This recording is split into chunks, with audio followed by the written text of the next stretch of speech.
Hello and welcome back to our discussion on monopoly outcomes. We discussed in the last class that monopoly outcome is inefficient for the market. It does not maximize welfare in the market, and we discussed that perfectly competitive outcome is always much better than a monopoly outcome, because in the case of a competitive outcome, the output is much more than the monopoly output and the price is much less than the monopoly price, and both productive efficiency and allocative efficiency are achieved in the case of a perfectly competitive outcome. So, today, but throughout this discussion, if you remember, when we discussed in the first couple of lectures in monopoly, when we discussed about profit maximization and when we discussed about the marginal revenue, we made a very important assumption, if you may remember, and I did not go into too much details of the assumption. So, let me recapitulate that assumption right now.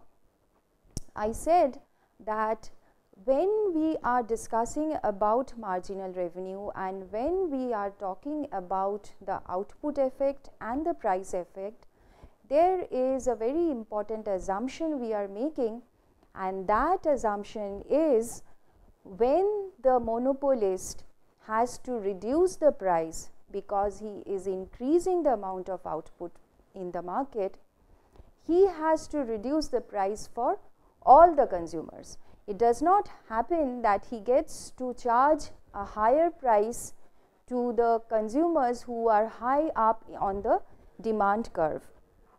So, let me explain.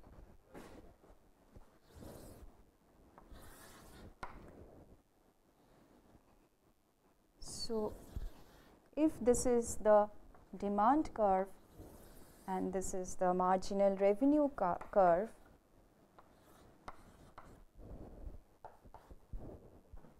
and this is the demand curve. This is the marginal revenue curve and this is the marginal cost.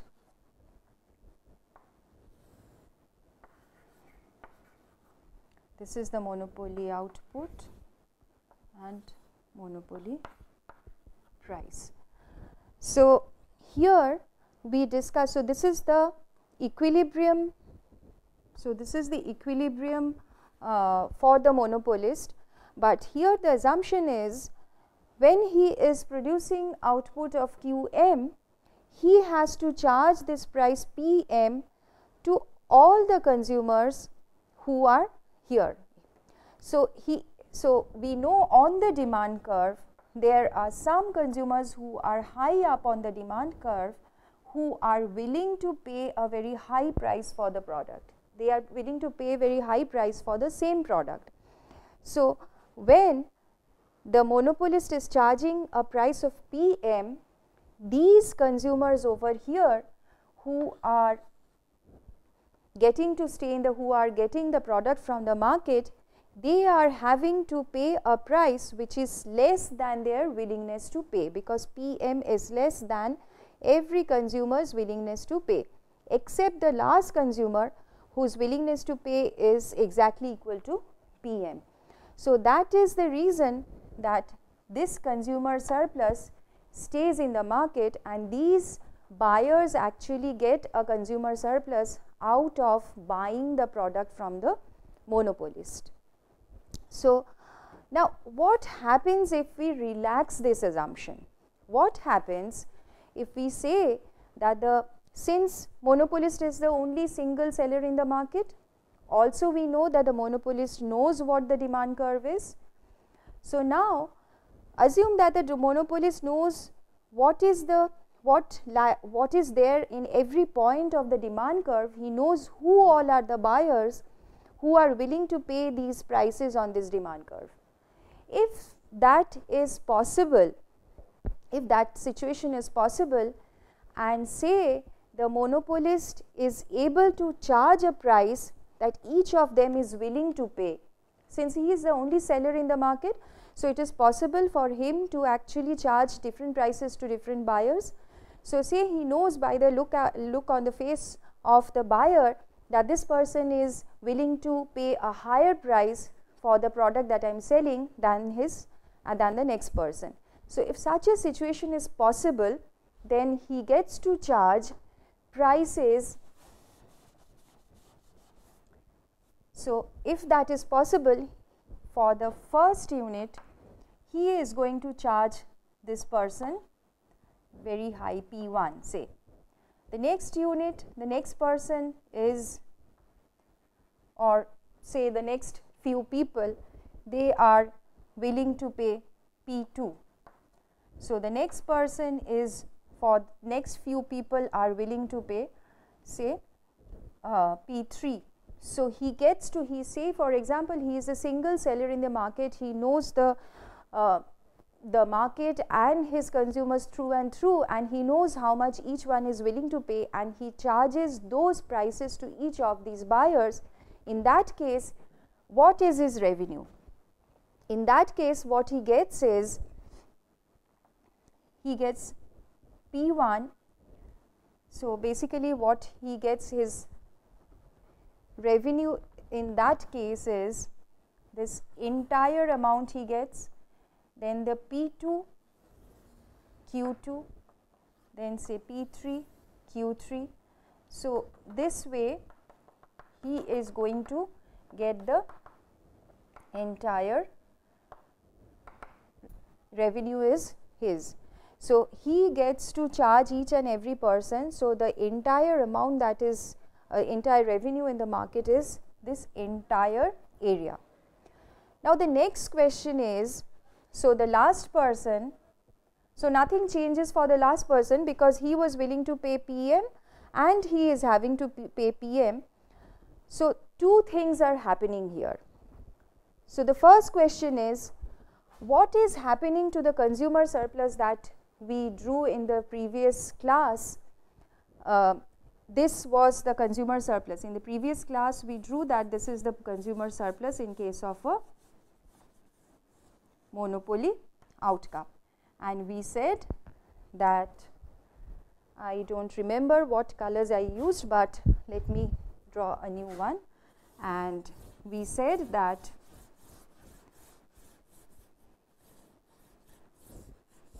this area is was the producer surplus. So we said this was the producer surplus and this was the consumer surplus in the case where the monopolist has to charge the same price to all the consumers. But in case of a perfectly price discriminating monopolist, or where the monopolist actually charges different price to different consumers, that is the monopolist charges different prices to different consumers. So in that case, this entire amount he is being able to get, that will be his revenue. And what happens to consumer surplus?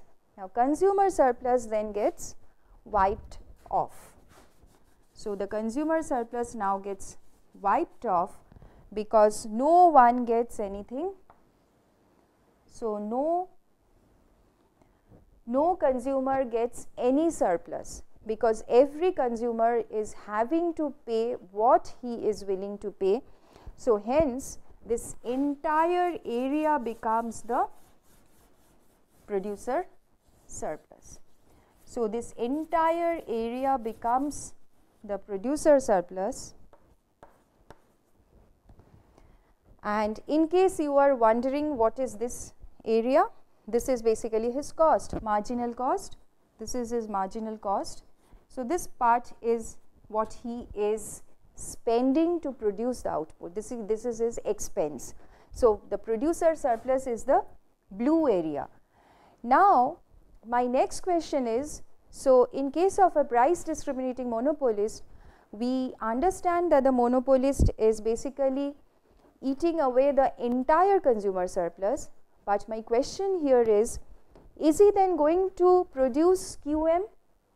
Is he going to stop his production at QM like we saw in the case of profit maximization, MR is equal to MC? So does he stop at QM, or is there any chance that he is going to produce more? So what So what goes on in the mind of the monopolist? What is the logic there? The logic is, since he is able to charge what the firm, what the buyer is willing to pay, it makes sense for him to keep on producing, because if he produces the next unit of output and price falls, he does not have to reduce the price for all the buyers preceding this output. He does not have to reduce the price for all the buyers. So it makes sense, he knows that he has already sold QM to all these buyers who paid him a much higher price, but to sell it to the next buyer, he has to reduce the price, and the next buyer is going to pay a smaller price and buy some additional output, but that does not change anything for the preceding buyers.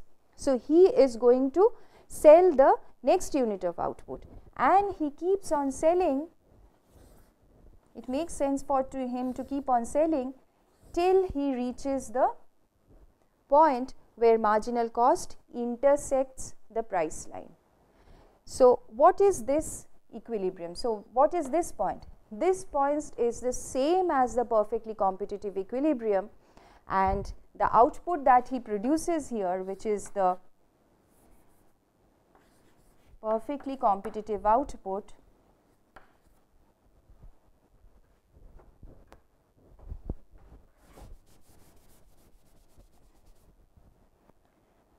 so the output that he produces here is the perfectly competitive output, and so this is the competitive perfectly competitive output, and he charges the, so prices are different for different consumers, but the output that is getting produced here is the same as the QPC. Now what happens? Is he going to sell the next unit of output as well? No, that he is not going to do, because beyond this QPC, his marginal cost of producing the output is more than the price that he is going to get out of it. So he is not going to produce beyond QPC amount of output. So here Q monopoly output is also equal to QPC. So let's look at the slides now before I move on with the diagram. Now, so price discrimination means charging different prices for the same product to different consumers depending on their willingness to pay. Perfect price discrimination happens when the monopolist knows each and every consumer's willingness to pay and is able to charge that to the consumer.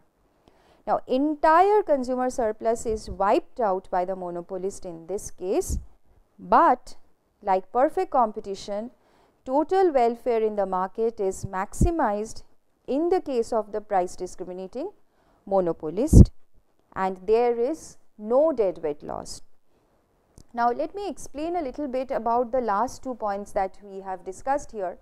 If you remember the diagram that we drew in the earlier class, our deadweight loss was this portion, our deadweight loss was this triangle, but in case of a perfectly price discriminating monopolist, there is no deadweight loss because he keeps on producing till QPC, and the total welfare in the market is this entire triangle. So what is the difference in welfare between the competitive outcome and perfectly price discriminating monopolist outcome? So let's see. So in case of competitive outcome,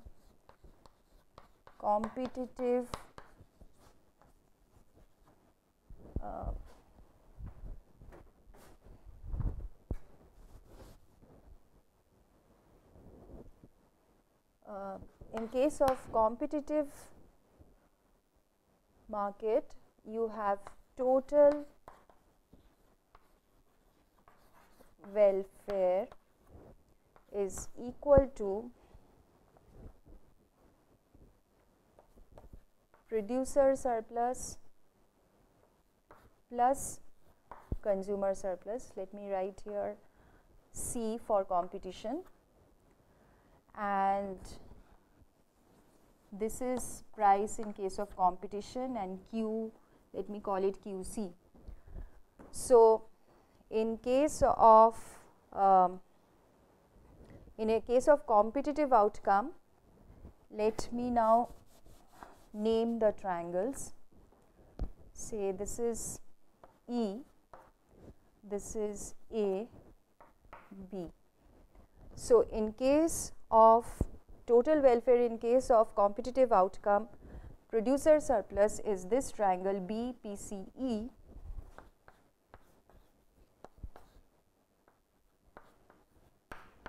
plus consumer surplus is this triangle, that is APCE. So, total welfare is equal to ABE.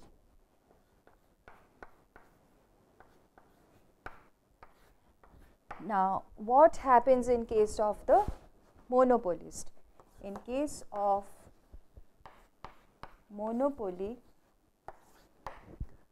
total welfare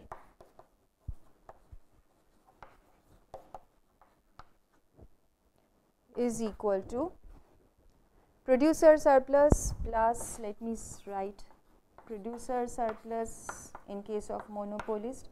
This is perfectly price discriminating monopolist. So, let me write PDM, and this is consumer surplus in case of price discriminating monopolist. So, what is the producer surplus in case of a price discriminating monopolist? It is basically this entire area. He is able to wipe out the entire consumer surplus. So, this entire area of ABE is his producer surplus, and consumer surplus is 0. Consumer surplus is 0. So, in both the situations, total welfare is exactly the same. Total welfare is this triangle ABE. So, total welfare is equal to ABE, but consumer surplus is equal to 0 in case of a perfectly price discriminating monopolist. So,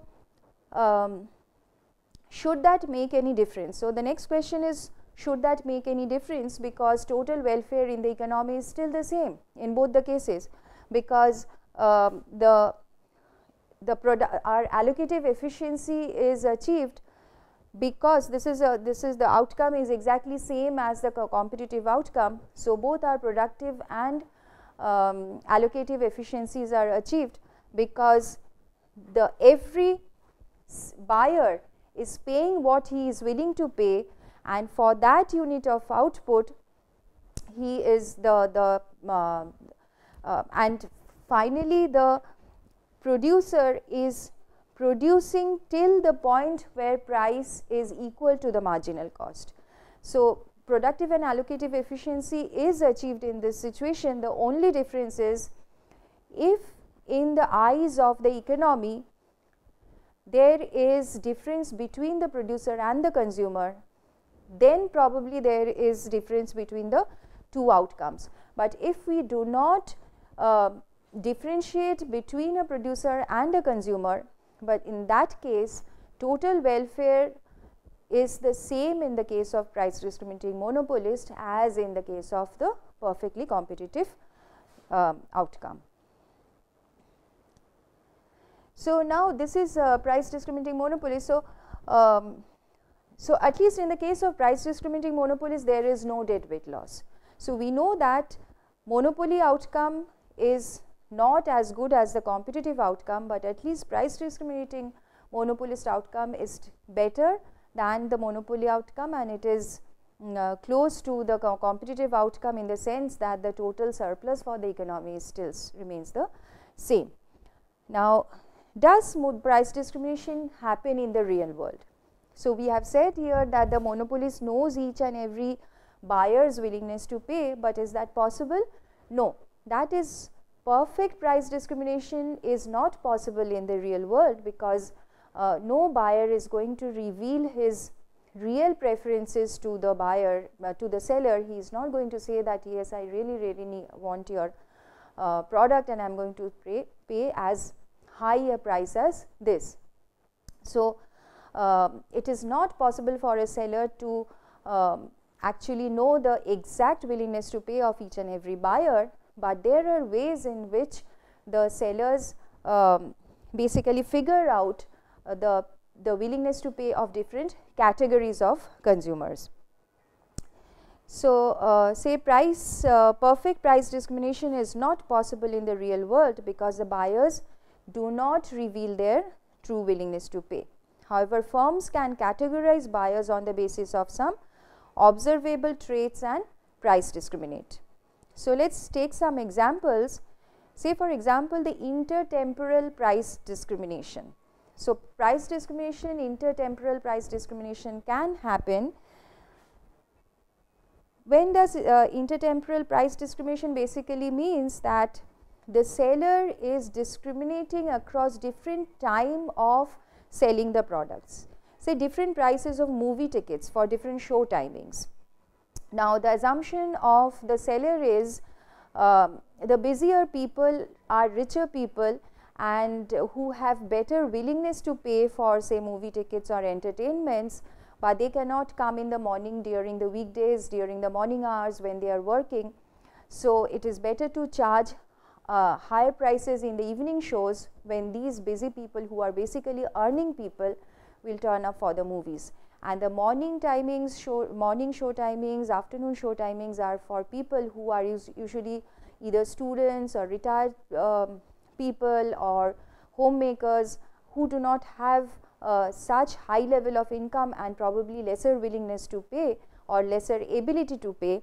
So, these are the people who the sellers are trying to categorize by selling the movie tickets at a lower price in the morning hours. Similarly, airline ticket discounts to weekend travelers. So, weekend travelers are usually people who are traveling for personal reasons, maybe holiday or vacation travelers who are paying from their own pockets, in contrast to business travelers who usually travel during the weekdays. So, the weekend travelers, weekend airline tickets are usually cheaper. High priced hardcover editions are launched first and low priced paperback editions are released much later. So, often we see that if there is a best selling author's book is coming up, it is going to be launched. Initially, the people who are really hardcore fans of the author, they are really waiting eagerly for the book and they would like to buy it as soon as it is launched. So, to charge a higher price to these groups of readers, often the book is launched in hard covers with some fancy jacket, etc., and the cost is not so much higher than the ordinary paperback version, but the price is considerably higher. So, the purpose is to target or categorize or differentiate between two categories of buyers. One is more price sensitive, who are patiently waiting for the prices to come down and then they can buy the paperback version, and the other people who are willing to pay a much higher price for the to read the book, to be one of the first people to read the book in the market. Second is discriminating for price sensitive buyers. So, a typical example is coupons and discounts. We often see that there are flyers or coupons which are mailed or distributed at departmental stores, and it is said that if you really want this discount or coupon, please mail it back to the seller or mail it back to the company and you get the discount, you get a cashback or something like that. The purpose is people who are really busy and not so much price sensitive, they would not bother to respond to these coupons, they will probably throw it away, as opposed to people who are really price sensitive and who would take the time to fill up these coupons, mail them to get that additional discount. Another example is the peak load pricing, as happens in case of especially electricity, in the case of pricing of electricity. So, price of electricity consumption at different times of the day. So, capacity constraint may cause the marginal cost to be high at these times.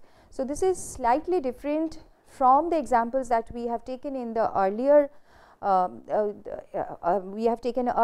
the other kinds of situations, where the assumption is cost is not so much different, but basically the seller is categorizing people on the basis of their willingness to pay. But our last example is where, let me quickly draw it.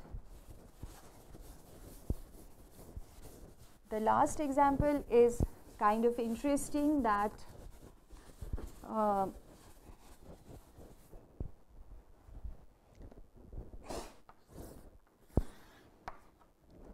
so it is possible that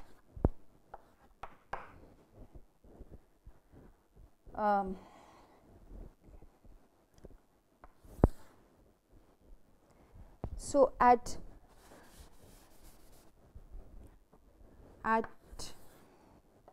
normal times, this is the demand for electricity, which is probably inelastic, that the people are sensitive about the price of electricity and they are going to use it so this is where it is like a necessary good. So, it is inelastic, and we have the marginal cost curve. Now, at low amount of generation, so this is the quantity that is sold here, and this is the price that is being charged. But what happens when there is too high demand for electricity? So, our demand curve would be somewhere here. So, in that case, our marginal cost has gone up. You will see that with higher levels of output, the cost is going up, and so here the price is different. So, you have a higher amount of output that is produced. So, this is D and this is peak load D. So, this is peak load D and peak load price. So, basically there are what is being said is there are two categories of consumers who are consuming the electricity, and this is in peak load the demand is too high, and hence the cost that is being incurred by the seller is also high. So, he charges a very high price for this for peak load electricity generation and supply. So, this was our example. We are going to discuss lot of more different ways in which not only a monopolist, but also any producer who has some amount of market power, what are the various innovative ways that the sellers with at least some amount of market power they come up with to price discriminate across different categories of consumers. So, these examples we are going to take up later, once we have discussed the different kinds of market structures and look at the different amount of market power, different levels of market power that a seller could have, because in the monopolist is a very extreme case where he has complete market power. But at least in situations where there are a few sellers in the market, there also the sellers have some amount of market power, and they come up with lot of ideas to discriminate across different categories of consumers and try to make as much profit as possible. In the following section, we are going to talk about what the government does to see to it that the monopolist does not charge too high a price, and monopolist can be regulated so that consumer welfare is at least improved. If not, the competitive outcome cannot be achieved, but at least some amount of welfare improvement is possible, is attempted by the government through public policies and regulation. Thank you.